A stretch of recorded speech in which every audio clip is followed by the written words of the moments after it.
Ada tamu datang ke rumah, mampir ke taman, mandi di kolam. Awali sesuatu dengan basmalah dan awali pertemuan dengan salam. Bismillahirrahmanirrahim. Assalamualaikum warahmatullahi wabarakatuh. Alhamdulillahirabbil alamin. Wa bihi nasta'inu ala umuri dunya waddin. Assalatu wassalamu ala asrafil anbiya wal mursalin sayyidina Muhammadin wa ala alihi wa sahbihi ajma'in. Amma ba'du. Yang saya muliakan para alim, para ulama, dan seluruh pengurus besar LDNU Jember, dan tak lupa pula yang saya takdimi dan yang saya hormati Dewan Juri beserta seluruh panitia pelaksana yang sama-sama dirahmati Allah. Alhamdulillahirabbil alamin. Segala pujian hanya milik Allah semata, yang menciptakan langit beserta isinya, yang mana atas limpahan nikmatnya, salah satunya nikmat iman, nikmat Islam, dan juga nikmat sehat yang dapat kita rasakan untuk senantiasa memperjuangkan agama Allah lewat syiar Islam.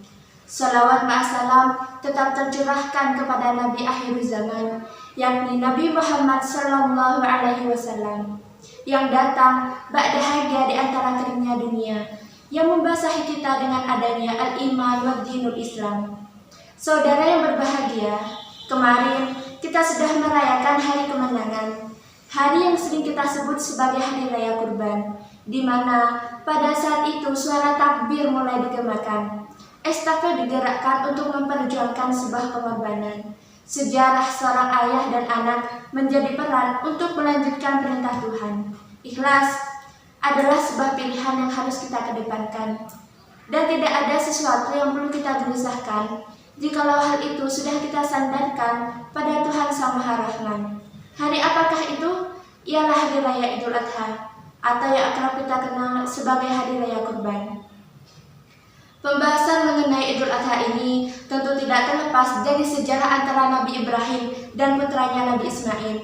Beliau yang mendapatkan wahyu dari Allah melalui sebuah mimpi, yang mana mimpi tersebut membuat Nabi Ibrahim gundah karena harus mengorbankan putranya sendiri.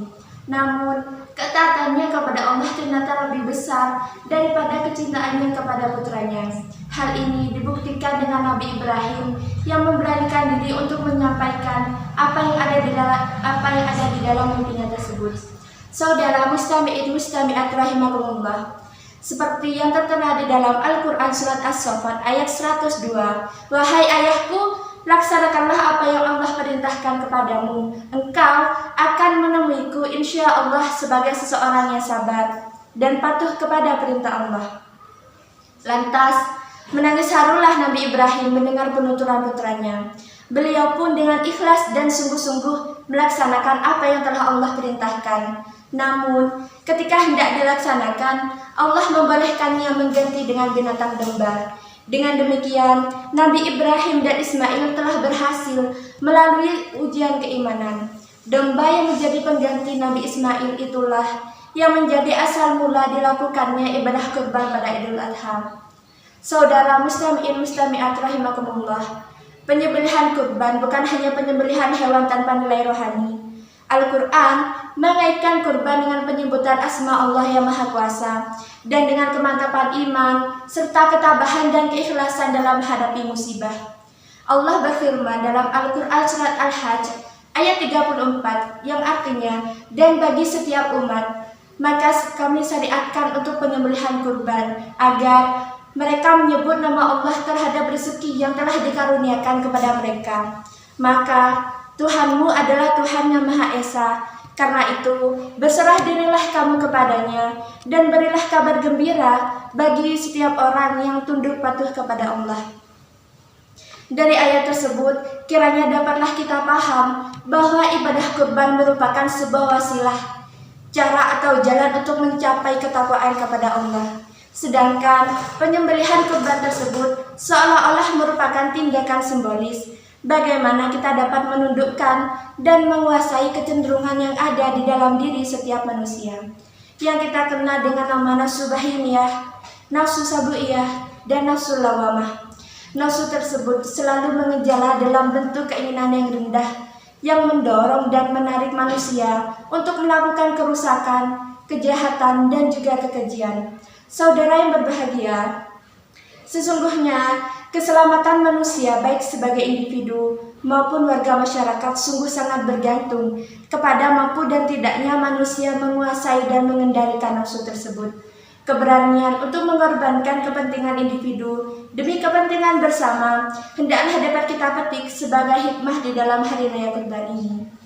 Dari itu, kita yang sedang berada di akhir zaman, marilah kita bersama-sama berlomba-lomba dalam kebaikan untuk meningkatkan ketakwaan serta keimanan kita kepada Tuhan. Saat ini, rata-rata orang memang sibuk dan sadar memikirkan bahwa kita sedang berada di akhir zaman. Akan tetapi, banyak yang tak tersadarkan sehingga berujung kepada kemaksiatan, mengabaikan perintah Tuhan dan bahkan menghiraukan sunnah yang dianjurkan. Lantas, apa yang harus kita lakukan? Salah satunya, membuat penerus agama untuk lebih mendekatkan diri kepada Al-Quran dan meneruskan jejak para nabi sebagai suri tauladan, sehingga kita mampu menjadi hamba Tuhan yang beriman dan yang benar-benar paham tentang syariat Islam. Semoga saya dan antum semua yang mendengarkan mendapatkan hidayah dan pengampunan sehingga bersama-sama di surganya Allah. Amin. Allahumma amin. Demikian yang dapat saya sampaikan. Apabila ada kebaikan atau manfaat, maka itu datangnya dari Allah. Dan jika ada kesalahan dari segi perkataan maupun perbuatan, maka itu datangnya dari saya, yang dengan tulus meminta maaf yang sebesar-besarnya. Kalau sawah diserang hama, tak perlu petani untuk berpindah. Rasa masih ingin bersama, tapi waktu habislah sudah. Hadanallahu wa yakum ajma'in. Wassalamualaikum warahmatullahi wabarakatuh.